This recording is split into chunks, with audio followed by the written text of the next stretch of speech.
কিন্তু ওটাই আমার পয়েন্ট। তাহলে এটার মানে কি? From the church you get. Wait. বোন, আপনি কোন চার্চের অন্তর্ভুক্ত?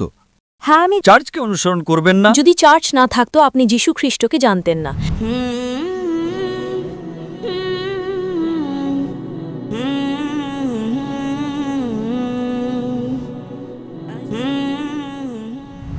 শুভ সন্ধ্যা ডক্টর জাকির। আমার নাম শাহ। আমি মনোবিজ্ঞানের ছাত্রী। আমি আপনার আগের লেকচারে অংশ নিয়েছিলাম UITM শাহ আলামে। আমি অবশ্যই বলবো যে আমি আপনার লেকচার খুব উপভোগ করেছি। আজও আমি আপনার লেকচার উপভোগ করেছি। আমার প্রশ্ন আগের লেকচার সম্পর্কে। আপনি বলেছিলেন বিশ্বজনীন ভ্রাতৃত্ব সম্পর্কে UITM শাহ আলামে। একটা সময়ে প্রশ্নোত্তর পর্ব চলাকালীন আপনি উল্লেখ করেছিলেন যে আপনি খ্রিস্টানদের চেয়ে বেশি খ্রিস্টান ছিলেন। এখন আমি নই, আমি যা জানি তা থেকে বলছি। একজন ব্যক্তি খ্রিস্টান হয় যদি তারা খ্রিস্ট ধর্মে দীক্ষা নেয় অথবা তারা যীশু খ্রিস্টকে তাদের ব্যক্তিগত রক্ষাকর্তা হিসেবে গ্রহণ করে, কেবল তখনই একজন ব্যক্তি খ্রিস্টান হয়। তো আমি শুধু জানতে চেয়েছিলাম ঠিক কিভাবে আপনি নিজেকে খ্রিস্টানদের চেয়ে বেশি খ্রিস্টান হিসেবে উল্লেখ করতে পারেন, এটুকুই। বোন একটি খুব ভালো প্রশ্ন জিজ্ঞাসা করেছেন।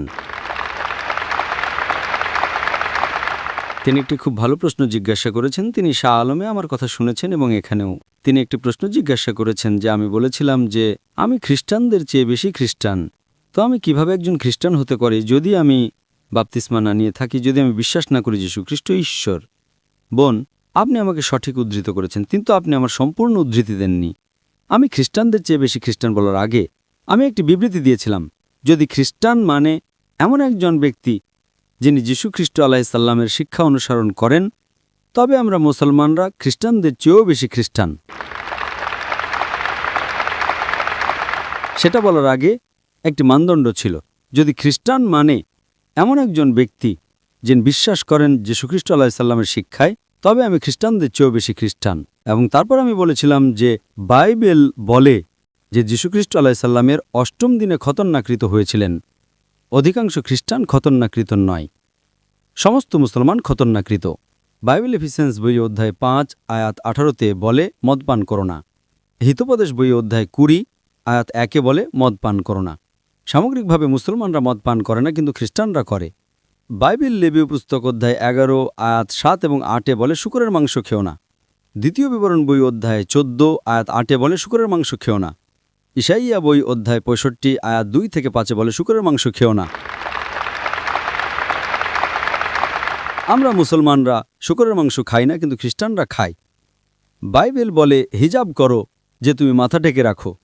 বাইবেল দ্বিতীয় বিবরণ বই অধ্যায় 22 আয়াত 5-এ বলে, প্রথম তিমথিয় অধ্যায় 2 আয়াত 9, প্রথম করিন্থী অধ্যায় 11 আয়াত 5 এবং 6-এ হিজাব করো।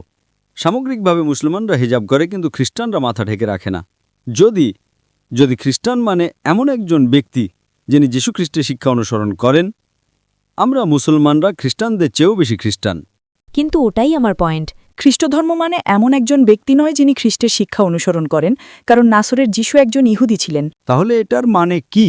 তিনি ইহুদি হিসেবে জন্মগ্রহণ করেছিলেন, তিনি ইহুদি জীবনযাপন করেছিলেন এবং তিনি ইহুদি হিসেবে মারা গিয়েছিলেন। তাই আপনি যদি নাসরের যীশুর শিক্ষা অনুসরণ করেন, এটা আপনাকে খ্রিস্টান বানাবে না, এটা আপনাকে ইহুদি বানাবে, কারণ তিনি আপনাকে ইহুদি শিক্ষা দিয়েছিলেন। তবে নাসরের যীশুকে আপনার ব্যক্তিগত ত্রাণকর্তা হিসেবে গ্রহণ করা এবং কেবল তার মাধ্যমেই আপনি স্বর্গে যেতে পারেন, তবে সেটা ডক্টর জাকির আপনাকে খ্রিস্টান বানাবে। বাইবেলের একটি আয়াত দেখান যা বলে যে যীশুখ্রিস্টকে আপনার ত্রাণকর্তা হিসেবে গ্রহণ করলে আপনি স্বর্গে যাবেন।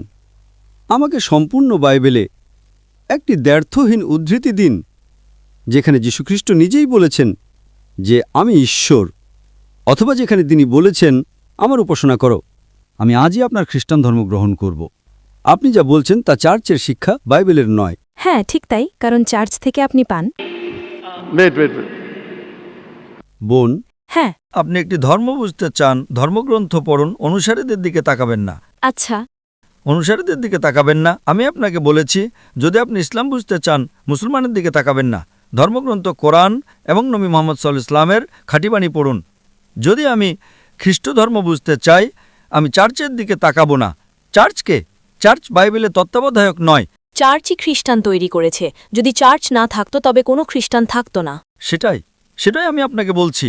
চার্চকে অনুসরণ করবেন না, অনুসরণ করুন যিশু আলাইহিসসালামকে। যদি চার্চ না থাকতো আপনি যীশু খ্রিস্টকে জানতেন না, তাই খ্রিস্টকে জানার জন্য আপনাকে অবশ্যই চার্চকে স্বীকৃতি দিতে হবে। বোন, খ্রিস্ট ধর্ম জানতে হলে আপনাকে বাইবেল পড়তে হবে, চার্চ নয়। দেখুন, আপনি কি জানেন কত ধরনের চার্চ আছে? বোন, আপনি কোন চার্চের অন্তর্ভুক্ত? আজ চার্চের 2000-এরও বেশি বিভিন্ন সম্প্রদায় রয়েছে। আপনাদের 2000 বিভিন্ন খ্রিস্টান রয়েছে। আপনি কি সেটা জানেন? Baptist, Seventh-day Adventist, Jehovah's Witness. আপনি কোন চার্চের অন্তর্ভুক্ত? 2000 বিভিন্ন ধরনের চার্চ। আপনি কি সেটা জানেন? হ্যাঁ, আমি জানি, আমি খুব সচেতন। তাহলে আপনি কি বলতে চান যে এখানে 2000 বিভিন্ন ধরনের খ্রিস্টান? হ্যাঁ, আমি সেই কারণে বোন, যদি আপনি খ্রিস্ট ধর্ম বুঝতে চান, বাইবেল পড়ুন। যদি আপনি যীশুখ্রিস্টের শিক্ষা জানতে চান, চার্চে যাবেন না, বাইবেলে যান। একটুও দ্ব্যর্থহীন উক্তি নেই সম্পূর্ণ বাইবেলে, যেখানে যীশুখ্রিস্ট নিজে বলেছেন যে আমি ঈশ্বর অথবা যে আমার উপাসনা করো।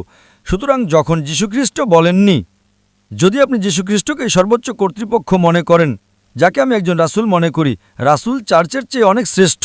সম্পূর্ণ বাইবেলে একটিও দ্ব্যর্থহীন উক্তি নেই যেখানে যীশুখ্রিস্ট নিজে বলেছেন যে আমি ঈশ্বর অথবা যে আমার উপাসনা করো। হ্যাঁ, আপনার এই মনোভাবের কারণে 2000 বিভিন্ন চার্চ এবং 2000 বিভিন্ন ধরনের খ্রিস্ট ধর্ম রয়েছে।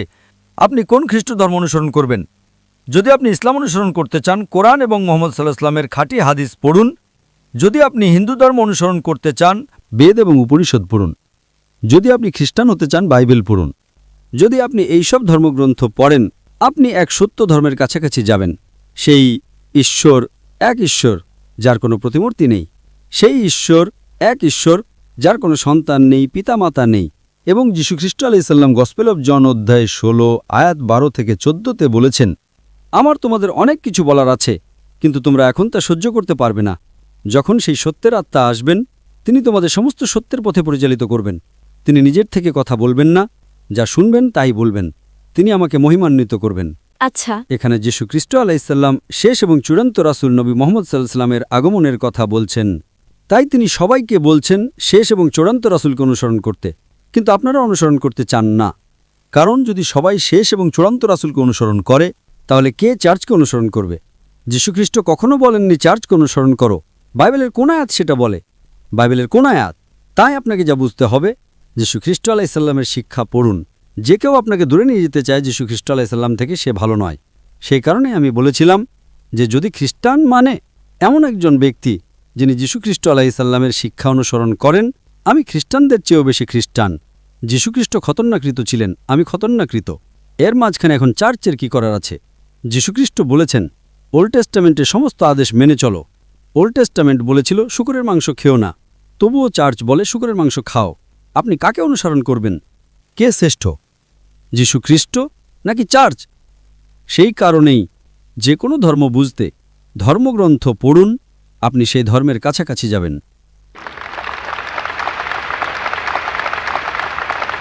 হুম হুম হুম